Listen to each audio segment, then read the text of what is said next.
Dear students, good evening. Welcome to Law Excellence IAS. Let us start the discussion on today's newspaper, that is 12th November 2020.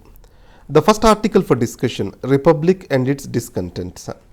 In this article, we will be talking about vigilant justice and vigilante journalism. Remember, vigilante journalism is not the future of democracy. It takes the law and judgment in its hands. Media trial becomes a norm, and court trial will be pushed backwards.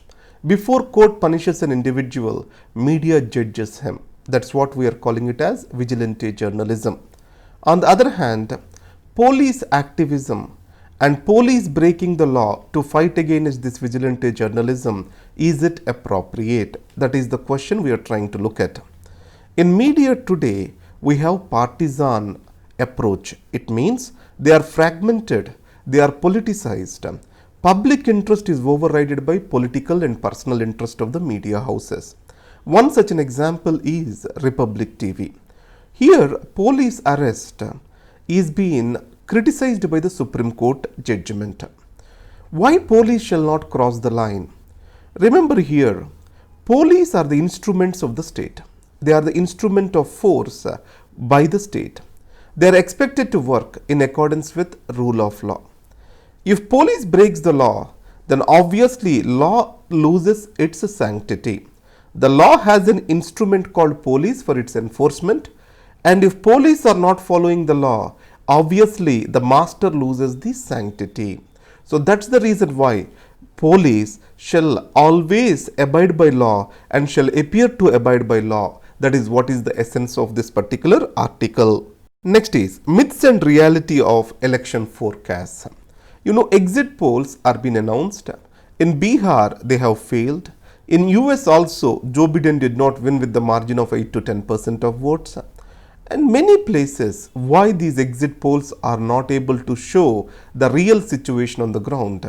Probably there may be bias of the people who are conducting this survey. Second, there are political affiliations. That's why normally they don't give methodology. They want to garner public support to a political party, so they may manipulate these particular things. And various kinds of biases which we can see is selection bias. For example, if we are doing a phone-in survey, obviously the people who have phone, these only can be accessed. Second, if you are doing a mail-in survey, so people shall know how to write, then only you get the answer. So bias, selection bias is the major problem. And non-response bias, only few people will respond to the survey, not all. And who are going to respond is another issue. In this case, whenever a survey is published, exit poll is published, we need to look deeply into methodology of conducting of that survey. Unluckily in India, these survey people will not publish their methodology, so that we don't get analysis or we can't look into the biases which might have got into the survey. That is what is the point here. The next is weak at the top, back to the house. These two are about the recent elections which are held. In Bihar, NDA won the election, and also in most of the by-polls, NDA, BJP and its partners won the election. It clearly shows that an alternative pole is still invisible in Indian politics. Coming to by-elections in Madhya Pradesh, many of the people who are disqualified for their defection into BJP after Jyotiraditya Scindia moved away from Congress, they all won. Other than 9 MLAs, most of them won. So, anti-defection and perception of the people, let us see. For anti-defection or for defection, we have disqualification as a punishment, and that is given to speaker. That is also debatable. But people, when they are voting, why they are re-electing them?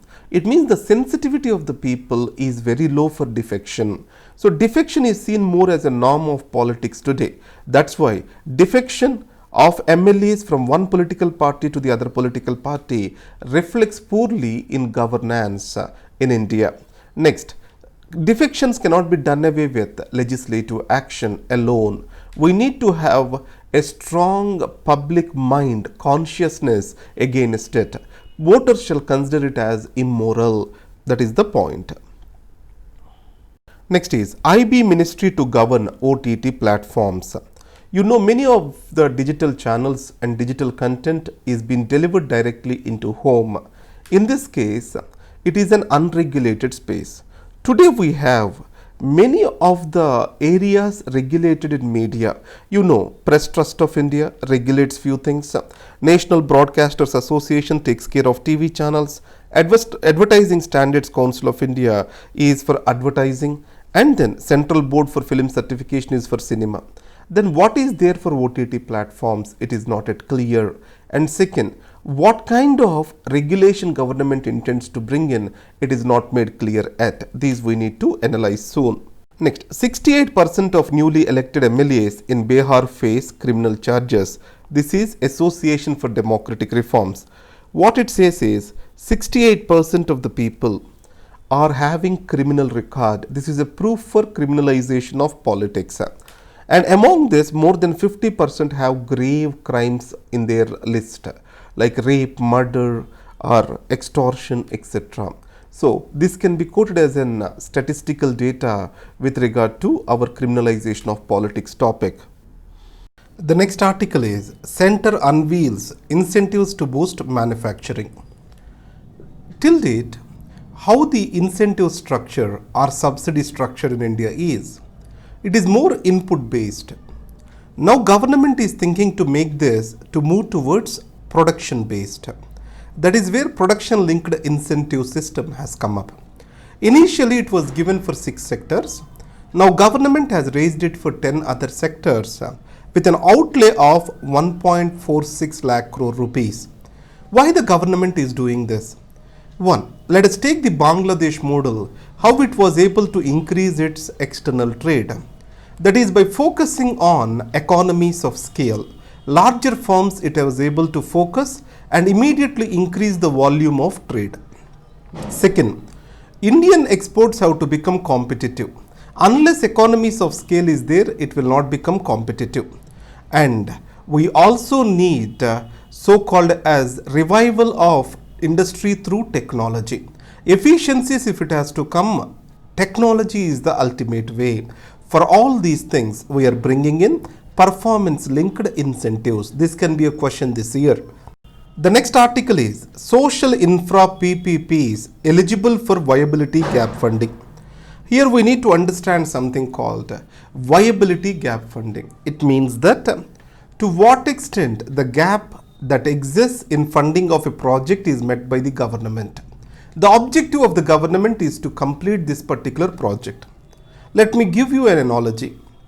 If a road is being built on BOT, build own transfer model, then the contractor may not have sufficient funds to it. Then, not to make the project a failure, government can come forward and give funding, which is called viability, to make the project live. For that, the funding is given, viability gap funding. It is existing as of now to the infrastructure projects alone. Now the government proposes to take it towards the social sector projects too, like health, education, sanitation, etc. That is what we need to do. Next is Home Ministry amends FCRA rules. You know what is FCRA? Foreign Contribution Regulation Act. In this, foreign donations to NGOs are regulated. Any amount greater than 10 lakhs, if an organization receives from abroad, then it shall have FCRA registration. There is also criticism that government is using FCRA to control and throttle the civil society organizations. Now, if an organization is not political, then the restrictions are eased on those organizations. So, apolitical the organization has to be. What do we mean by apolitical? The definition is given over here. It shall not have any political interest. It shall not be involved in any steps towards advancement of their political interests. Second is political action. Let's like Rasta Roko, Jail Baro, all these comes under political action. And involvement in active politics or supporting a political party, these shall not be there. So then that can be considered as apolitical and FCRA rules can be relaxed for them. Final article, Ladakh standoff. India, China are coming to disengagement terms. This is going to start around Pangong So Lake, first with the north shore followed by the south shore. Let us see once the normalities come up. Remember carefully over here, diplomacy has to be given a chance in any crisis. War shall be the last option. In the meanwhile, nationalistic jingoism will do greater harm than good to all of us. Because in war, there will be no winners. That is the point we need to remember. This is Dr. Rambabu signing off for Law Excellence.